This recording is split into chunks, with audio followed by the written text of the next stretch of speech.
لیکن اس رات جب اس کو پتا چلا کہ اب میرے پاس ایک ہی راستہ بچتا ہے اپنی زندگی بچانے کے لیے کہ میں سارا ملبہ اس شخص پہ ڈال دوں، اس نوجوان پہ ڈال دوں، ان کو میڈیا پر کیوں نہیں لایا جا رہا؟ آخر یہ دو لوگوں کو سامنے دکھاتے ہوئے اس کیس کو کیوں کلوز کیا گیا؟ بسم اللہ الرحمن الرحیم، میں ہوں حارث بھٹی۔ رئیس قتل کیس، جو ڈلیوری بوائے تھا، محنت مزدوری کرتا تھا، مشقت کرتا تھا، اپنے گھر والوں کو لے کر چل رہا تھا، اور چند ہی دن بعد اس کی شادی ہونے والی تھی، نکاح تو ہو چکا ہوا تھا، گھر والے شادی کی تیاری میں مصروف تھے کہ بچے کی شادی کرنی ہے، اور لیکن ان کو نہیں پتا تھا کہ جس گھر میں ڈول بجیں گے، بینڈ بجیں گے، یہاں پہ بنگڑے ہوں گے، اس گھر میں صف ماتم بچھے گا، اور اسی نوجوان کی لاش، اسی نوجوان کا جنازہ اس گھر سے اٹھے گا۔ اس چیز کا بالکل بھی آئیڈیا نہیں تھا والدین کو، بہنوں کو، بڑے شوق سے وہ شادی کی تیاری میں مصروف تھی۔ ایک دن آپ نے سارا سن لیا واقعہ کہ کس طرح آمنہ اور فرحان نے اس نوجوان کو اپنے گھر بلایا، بے دردی سے قتل کیا، لیکن اس قتل کے پیچھے دو نہیں بلکہ 3 سے 4 لوگ ہیں۔ اور وہ 4 لوگ کون ہیں؟ اب تک جب میں ان کی فیملی کے پاس گیا، اس کی فیملی سے جا کر ملا، تو انہوں نے کہا کہ ہمیں حیرانگی اس بات پر ہے کہ انٹرویو صرف میاں اور بیوی کا کیوں ہو رہا ہے، تیسرا قاتل یا چوتھا قاتل کیوں سامنے نہیں آ رہا، اس کو میڈیا پر کیوں نہیں لایا جا رہا؟ اب وہ کون لوگ ہیں؟ رئیس کے بھائی کے مطابق جب میں نے اس گھر میں ریڈ کروائی، میں خود ساتھ گیا، میں نے جا کر جب دروازہ نوک کیا تو جو آمنہ تھا،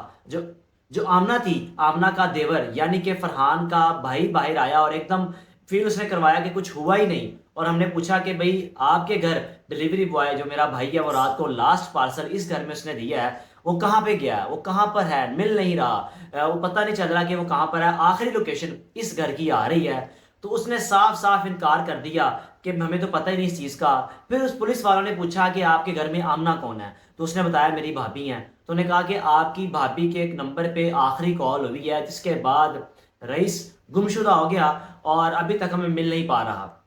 اب پولیس نے جب جیسی وقت گزرنے کے ساتھ پولیس کو اطلاع ملی کہ ان کو ایک ڈیڈ باڈی ملی ہے، اور ڈیڈ باڈی بھی اسی رئیس کی تھی، تو پولیس نے جب ان دونوں میاں بیوی کو گرفتار کیا، تھانے لے کر گئے، تو تیسرا شخص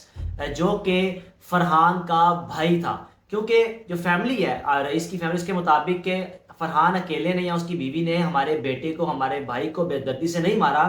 بلکہ اس پوری فیملی نے مل کے ڈنڈوں سے، جس کا جہاں پہ زور لگا، جتنا ہو سکا انہوں نے مارا، اس کے جسم کی ہڈیاں توڑ دی، اس کے بازو، اس کی ٹانگیں، اس کا ناک، اس کا سر، دانت، سب کچھ توڑ دیا۔ توڑنے کے بعد ایک لاش بوری میں ڈالنے کے بعد کسی ویران جگہ پہ جا کر اس کی ڈیڈ باڈی کو جلا دیا، جو 5% اس کا حصہ بچ گیا اس کی وجہ سے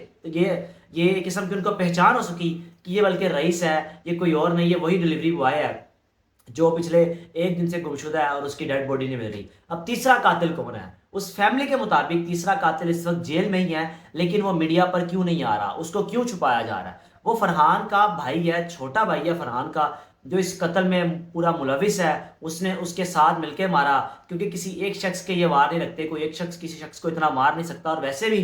آخر اس نے اپنی جان چھڑائی ہوگی تو آگے وہ بھی مرد اور فرحان بھی مرد، آپس میں مقابلہ تو ہوا ہوگا، ایک مار کٹائی تو ہوگی، لیکن تیسرے شخص نے آ کے بیچ میں کردار ادا کیا ہے، تو پھر ہی رئیس ہمت ہار گیا اور ظلم برداشت کرتا رہا۔ جو کہا ویڈیو میں کہتا رہا کہ میں یہاں ہوں، میں وہ ہوں، میں چوری کرنے آیا تھا، وہ کہلواتے رہے، اسے زبردستی کہلواتے رہے کہ تم اس گھر میں چوری کرنے آئے تھے، جس کی بدولت ہم تمہیں مار رہے ہیں۔ تیسرا قاتل فرحان کا بھائی ہے، فرحان کے بھائی کے بعد اس کا باپ، یعنی کہ 3 مرد حضرات اور آمنہ، چاروں نے مل کے اس نوجوان کو اتنا بے دردی سے مارا کہ اس وقت اس کی جو فیملی ہے ایک عجیب کرب سے گزر رہی ہے۔ ان پر جو ظلم کا پہاڑ انہوں نے توڑا ہے، اور کس طرح ان کو تشدد بچے کو نشانہ بنانے کے بعد وہ کھلم کھلا انٹرویوز میں کہہ رہا ہے کہ مجھے فخر ہے، میں نے غیرت کے نام پہ مار دیا، لیکن جو حقائق سامنے آ رہے ہیں، اور جو رئیس کا بھائی ہے اس کے مطابق کہ جب رئیس کے دوستوں سے پتا چلا تو پچھلے 6 مہینے سے اس لڑکی کے ساتھ تعلق تھا، لڑکی ملتی تھی، گھومتی پھرتی تھی، عیاشیاں کرتی تھی میرے بھائی کے پیسوں پر، لیکن اس نے کبھی بھی یہ محسوس نہیں ہونے دیا، یا اس کو رئیس کو نہیں پتہ چلنے دیا کہ جب اس نے گھر بلایا کہ آج اس کا گھر بلانے کا مقصد اس کی جان لینا ہے۔ لیکن آج وہ خاتون ماننے کو تیار نہیں ہے، بلکہ یہ کہتی ہے اپنی جان چھڑانے کے لیے، اس کا شوہر اپنی بیوی کو سیکیور کرنے کے لیے کہ میں نے اس کو غیرت کے نام پہ مارا، یہ میری بیوی پر نظر رکھتا تھا۔ اس کو گھر بلایا کس طرح؟ آمنہ کو جب پتا چلا کہ میں پکڑی گئی ہوں اور میں نے اپنے آپ کی صفائیاں پیش کرنے کے لیے، اس نے سارا ملبہ اس نوجوان پہ ڈال دیا، اور اپنے ہسبینڈ کی نظروں میں تو خود کو کلیئر کر لیا کہ بھائی مجھ پر وہ ظلم کرتا ہے یا مجھے وہ ٹارچر کرتا ہے، جس وجہ سے میں اس کی باتوں میں آ رہی ہوں۔ لیکن اس کے شوہر کو اس بات کا نہیں پتا تھا کہ یہ خاتون میری بیوی ویڈیو کالز کرتی تھی, باتیں کرتی تھی, اور اس نے یہ بھی کہتی تھی رئیس کو کہ میرا شوہر مجھے خوش نہیں رکھتا, مجھے مار پیٹ کرتا ہے, مجھے اپنے سسرال نہیں جانے دیتا. یعنی کہ وہ پریشانیاں, یہ وہ ٹارچر, یہ وہ اپنی شوہر کی طرف سے اس کو پریشانیوں کا سامنا رکھتے ہوئے وہ کسی شخص کے ساتھ ریلیشن میں تھی پچھلے 6 ماہ سے, اور تعلق نبھا بھی رہی تھی, آتے جاتے ملتی بھی تھی. لیکن اس رات جب اس کو پتہ چلا کہ اب میرے پاس ایک ہی راستہ بچتا ہے اپنی زندگی بچانے کے لیے کہ میں سارا ملبہ اس شخص پہ ڈال دوں, اس نوجوان پہ ڈال دوں, ڈیلیوری بوائے رئیس کو کال کی, رات کے 10 بجے کہا کہ ایک ارجنٹ ڈیلیوری ہے جو چاہیے مجھے.